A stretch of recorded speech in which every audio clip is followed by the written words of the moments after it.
नमस्कार दोस्तों, आप देख रहे हैं बी स्टार न्यूज। मैं हूं आपके साथ बुलबुल भारद्वाज। शुरू करते हैं बुलेटिन का। प्रधानमंत्री नरेंद्र मोदी की कैबिनेट ने 1 जनवरी 2025 को केंद्रीय कैबिनेट की बैठक में किसानों के लाभ के लिए कई महत्वपूर्ण फैसले लिए हैं। इन फैसलों का उद्देश्य किसानों की आर्थिक स्थिति को सुधारना है और खासकर उर्वरकों और फसल बीमा योजना को लेकर राहत प्रदान करना है। केंद्र सरकार ने डीएपी उर्वरक बनाने वाली कंपनियों के लिए एक विशेष पैकेज की घोषणा की है।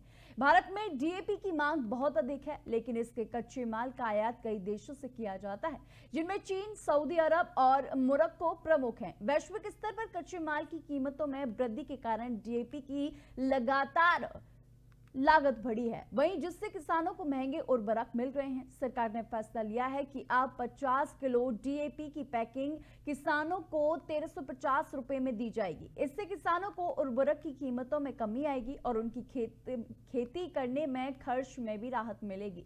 ये कदम सरकार की ओर से किसानों की आर्थिक स्थिति को मजबूत करने की दिशा में एक महत्वपूर्ण पहल है।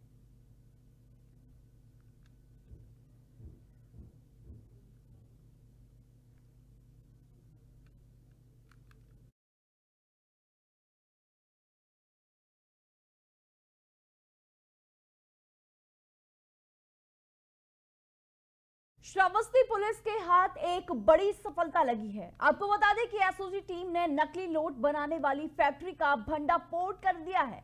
आपको बता दें कि नकली नोट बनाने के उपकरणों के साथ 5 आरोपियों को गिरफ्तार भी किया जा चुका है। वहीं मैं आपको बता दूं कि आरोपियों को गिरफ्तार किया गया है। वहीं ग्राम लक्ष्मणपुर स्थित मदरसे से आरोपियों की गिरफ्तारी हुई है। पुलिस ने मामला दर्ज कर आरोपियों को जेल भेजा है। वहीं आरोपियों के खिलाफ श्रावस्ती, बहराइच, गोंडा जिले में कई मुकदमे जो हैं वो दर्ज पाए गए हैं। वहीं प्रेस वार्ता कर एसपी ने मामले का खुलासा किया है। वहीं मैं आपको बता दूं कि श्रावस्ती पुलिस के हाथ ये बड़ी सफलता लगी है, जहां पर 5 आरोपियों को गिरफ्तार कर लिया गया है। वहीं जो नकली नोट बनाने की फैक्ट्री है उसका भी भंडाफोड़ किया गया है, जिसके अंतर्गत 5 लोगों की गिरफ्तारी हुई है। दत्तनगर गिरंट के एसओ को मुखबिर के द्वारा सूचना मिली थी कि कुछ लोग नकली नोटों का धंधा कर रहे हैं। इस सूचना पर सर्विलांस टीम और एसओ गिरंट और CO city Bhinga additional SP के पर्यवेक्षण में ये टीम काम कर रही थी। इस बीच एक व्यक्ति जो नानपारा बहराइच से का रहने वाला है, उसको उठाया गया तो उसके पास से कुछ नकली नोट और असली नोट बरामद हुए।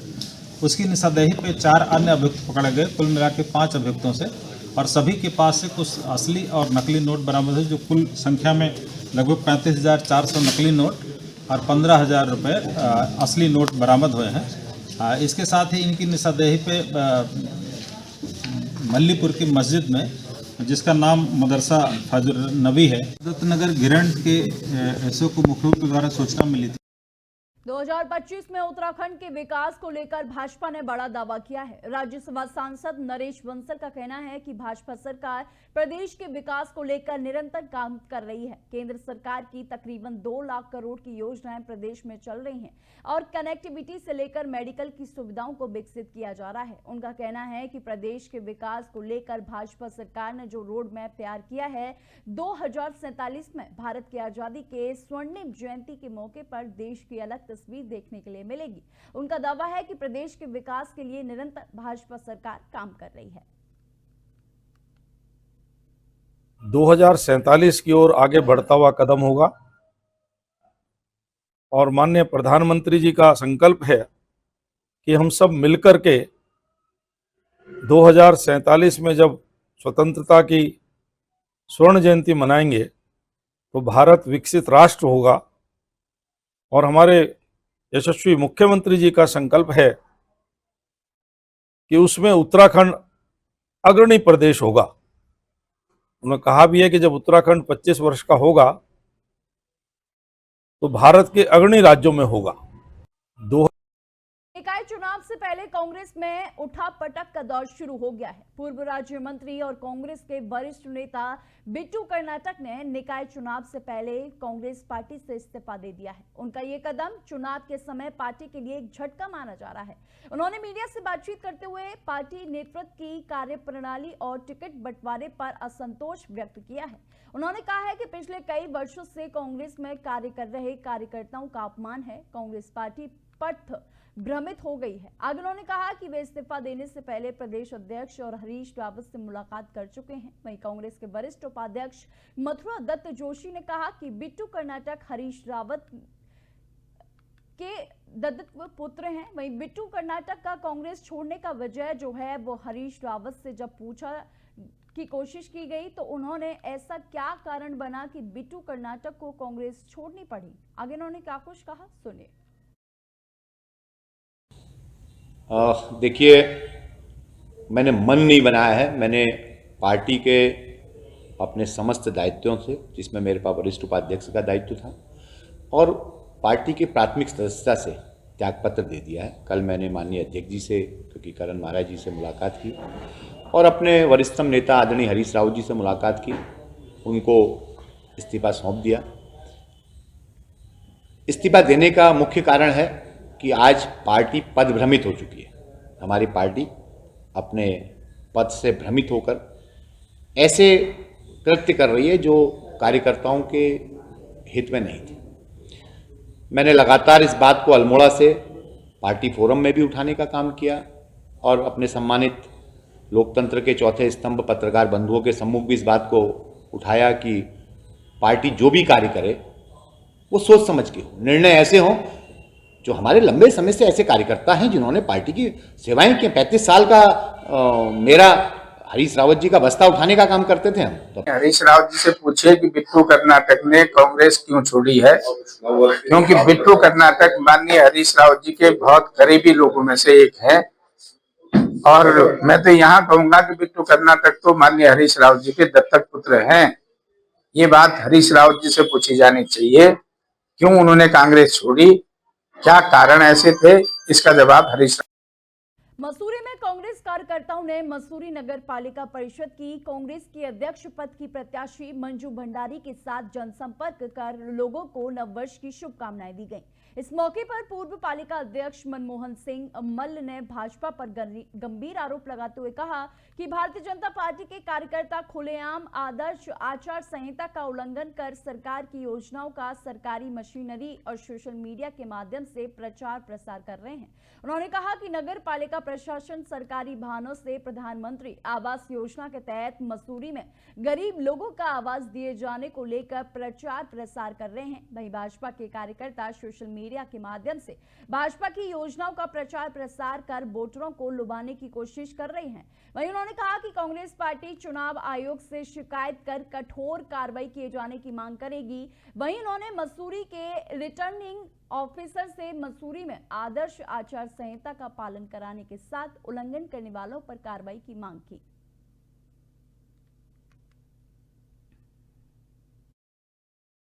चुनाव का बिल्कुल बच गया है और उसी चुनाव के तहत जो आज हमारी उम्मीदवार अध्यक्ष पद की है मंजू भंडारी और जो हमारे कुंडली वार्ड से जो सदस्य हैं दर्शन रावत जी, वो भी साथ में चल रहे हैं और सबकी बधाई और शुभकामनाएं दे रहे हैं। मैं एक चीज और कहना चाहता हूँ, शायद आपके संज्ञान में है कि नहीं, बड़े दुर्भाग्य की बात है कि कल मैं लाइब्रेरी में था तो एक गाड़ी घूम रही थी कि प्रधानमंत्री आवास योजना चालू हो गई है, 31 दिसंबर तक जो है आप अपने आवेदन करें और 2.5 लाख रुपए।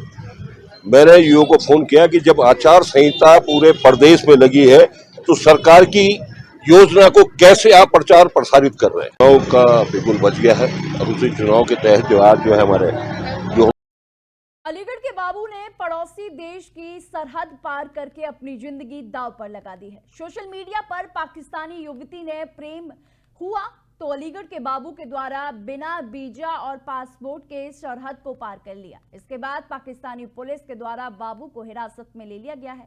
दरअसल पूरा मामला जिला अलीगढ़ का है, जहां के रहने वाले बादल उर्फ बाबू की प्रेम कहानी इन दिनों सोशल मीडिया पर सुर्खियों में बनी हुई है। इसको लेकर कुछ लोगों के द्वारा दुश्मन की सीमा पार करने और बिना वीजा पासपोर्ट के सरहद में प्रवेश करने की प्रशंसा भी की जा रही है, तो कुछ के द्वारा पाकिस्तान से बाबू को सकुशल वापस लाने की मांग भारत सरकार के द्वारा की जा रही है।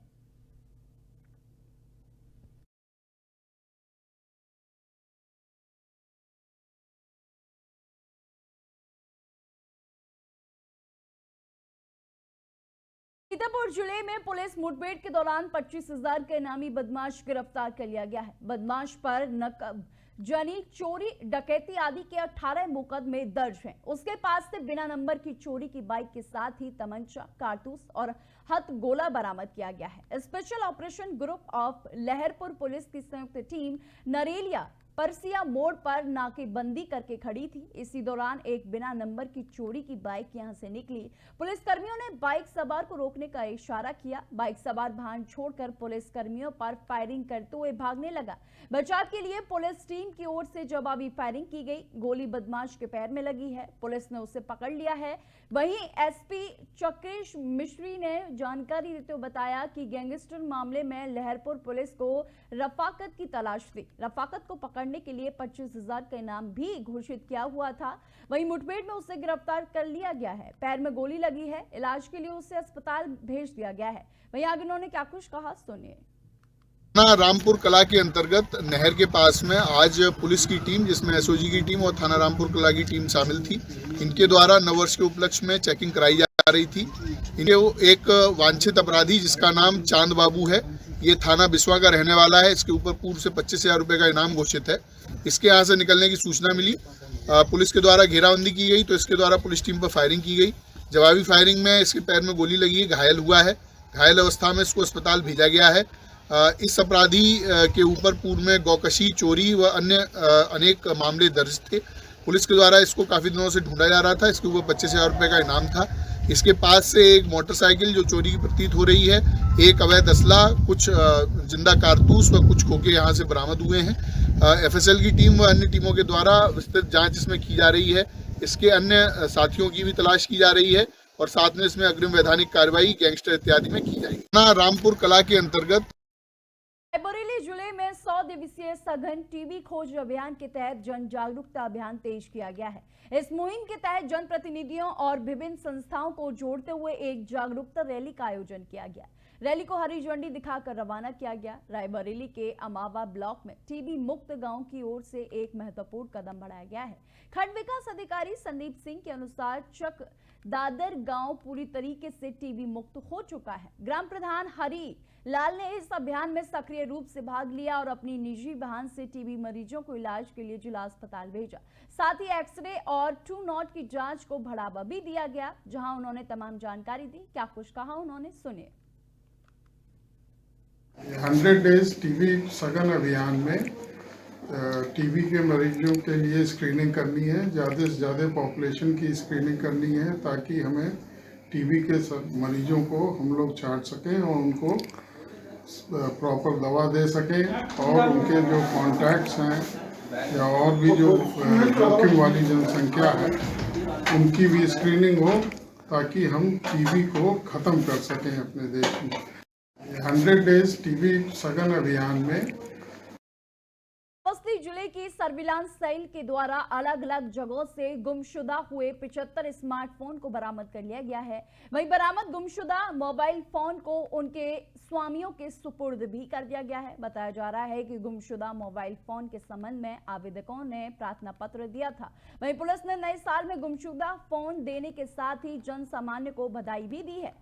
वहीं आपको बताते चलें कि जिस तरीके से सर्विलांस टीम ने खोए हुए 75 मोबाइलों को लौटाया है, ये एक नई पहल है, जहां पर उन्होंने नई साल के दिन जो है खोए हुए मोबाइलों को उनके स्वामियों तक पहुंचाया। वहीं मैं आपको बताती चलूं कि जिस तरीके से श्रावस्ती पुलिस ने ये कदम उठाया है, ये काफी इसकी सराहनीय कदम है। जहां मैं आपको बता दूं कि सर्विलांस टीम ने खोए 75 मोबाइलों को जो है उनके स्वामियों के सुपुर्द किया। वहीं 20 लाख की कीमत एसपी ने लोगों को सौंपे हैं। वहीं पुलिस ने नए साल पर जन सामान्य को बधाई दी है, जहां पर 75 मोबाइल जो हैं उनके स्वामियों को सुपुर्द कर दिए गए हैं। सर्विलांस की टीम से ये जो कार्रवाई की गई है, ये काफी सराहनीय कार्रवाई है, जहां पर आप देख सकते हैं कि किस तरीके से खोए हुए फोनों को उनके स्वामियों तक पहुंचाया गया। ये वर्ष 2024 में अलग अलग स्थानों से अलग अलग व्यक्तियों से मोबाइल खोए हुए थे, जिसको हमारी सर्विलांस टीम ने सीओ क्राइम के नेतृत्व में बरामद किया है। ये 75 की संख्या में है, जिनकी मार्केट कीमत लगभग 20 लाख रुपए है। आज इसमें से लगभग 25 लोगों को बुला करके यहाँ उनको हैंडओवर किया गया है। नए साल पे उनको तोहफे के तौर पे श्रावस्ती पुलिस की ओर से उनको उपलब्ध कराया गया है। तो सभी लोगों ने प्रसन्नता जाहिर की है और सर्विलांस टीम पे काम करने वाले लोगों की प्रशंसा की जाती है, उनको उचित पुरस्कार। तीर्थराज प्रयागराज में लगने वाले महाकुंभ में 40 करोड़ से ज्यादा श्रद्धालुओं के आने की उम्मीद जताई जा रही है। ऐसे में करोड़ों श्रद्धालुओं की सुरक्षा के लिए योगी सरकार सभी जरूरी कदम उठा रही है। आज प्रयागराज महाकुंभ में अटल अखाड़ा छावनी ने प्रवेश किया। पूरे लाभ लश्कर के साथ छावनी प्रवेश शोभा यात्रा शुरू हुई। योगी सरकार महाकुंभ स्नान के दौरान पुष्प वर्षा कराएगी। कुंभ स्नान को पहुंचे श्रद्धालुओं पर होगी पुष्प वर्षा। वहीं मैं आपको बता दूं कि 6 प्रमुख स्नान पर्वों पर योगी सरकार कराएगी पुष्प वर्षा। वहीं सीएम योगी ने मंगलवार को प्रयागराज महाकुंभ क्षेत्र का निरीक्षण किया। उन्होंने महाकुंभ के कार्यों की प्रगति का निरीक्षण किया। वहीं मैं आपको बता दी चलूं कि जिस तरीके से यूपी सरकार महाकुंभ मेले को भव्य और दिव्य बनाने के लिए जुटी हुई है, ये काफी सराहनीय कार्य है। वहीं ये 45 दिन का कार्य जो है, 45 दिन का आयोजन जो है वो भव्य और दिव्य होने वाला है, जिसके अंतर्गत जो है तमाम कोशिशें की जा रही हैं कि आने वाले श्रद्धालुओं को कुंभ मेले में कोई भी परेशानी ना हो। इसके लिए योगी सरकार जो है तमाम जो है योजनाएं लेकर आ रही है, व्यवस्थाएं की जा रही हैं। वहीं मैं आपको बता दूं कि छावनी अखाड़ा की शोभा यात्रा आज निकाली गई, जहां पर महाकुंभ में इसने प्रवेश किया। वहीं श्रद्धालुओं की सुरक्षा में सरकार जो है जरूरी कदम उठाती हुई नजर आ रही है। वहीं आपको बताती चलूं कि सीएम योगी ने 7 दिन का अल्टीमेटम भी दिया था कि जिस तरीके से तैयारियां चल रही हैं उनको अंतिम रूप दिया जाए। और जहां पर जो है 5वां दौरा जो है सीएम योगी ने प्रयागराज का किया कल, जहां पर उन्होंने जो है अंतिम रूप में जिस तरीके से तैयारियां चल रही हैं उनका जायजा लिया, निरीक्षण किया, समीक्षा बैठक की और अधिकारियों को भी आदेशित किया कि 13 जनवरी से पहले महाकुंभ में जितनी भी तैयारियां हैं उनको समय के अंतर्गत ही पूरा कर लिया जाए।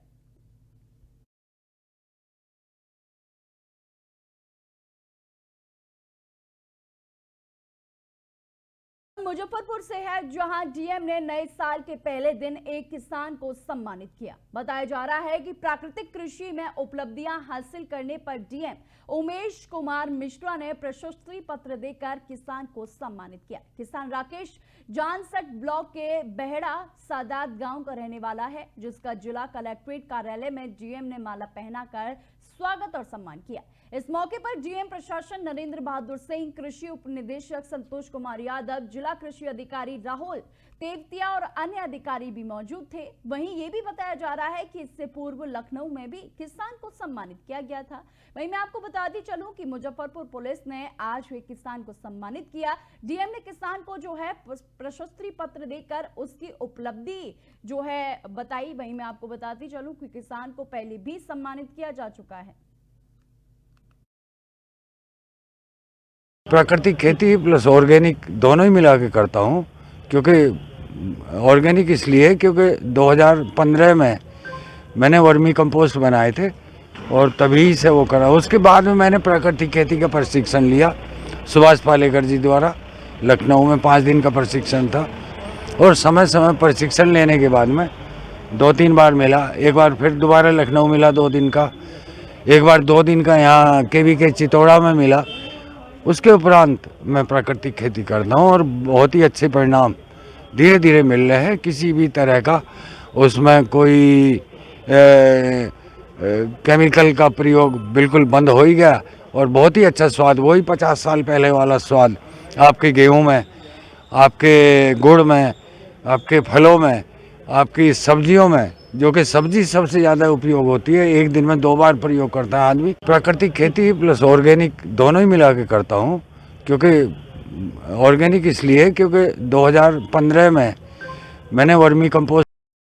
मुजफ्फरनगर से है, जहां पुलिस ने अपराधी राजा को वीआईपी ट्रीटमेंट दिया है। इस दौरान पुलिस ने आरोपी के जेल में दाखिल करने से पहले रेस्टोरेंट में उसकी इमेज नवाजी कराई है, जिसका वीडियो भी अब सोशल मीडिया पर तेजी के साथ वायरल हो रहा है, जो कि शहर के सिविल थाने के पास के रेस्टोरेंट का बताया जा रहा है।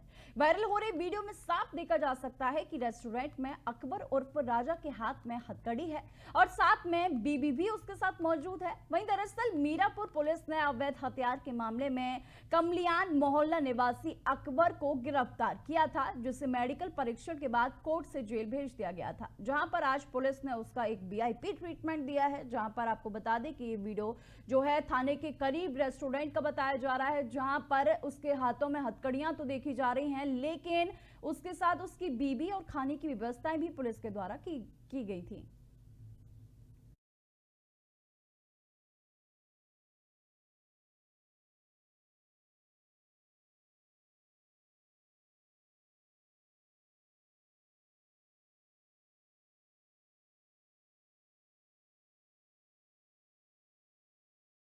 फिलहाल के बुलेटिन में सिर्फ इतना ही। देश और दुनिया की तमाम खबरों के लिए देखते रहिए AB स्टार न्यूज।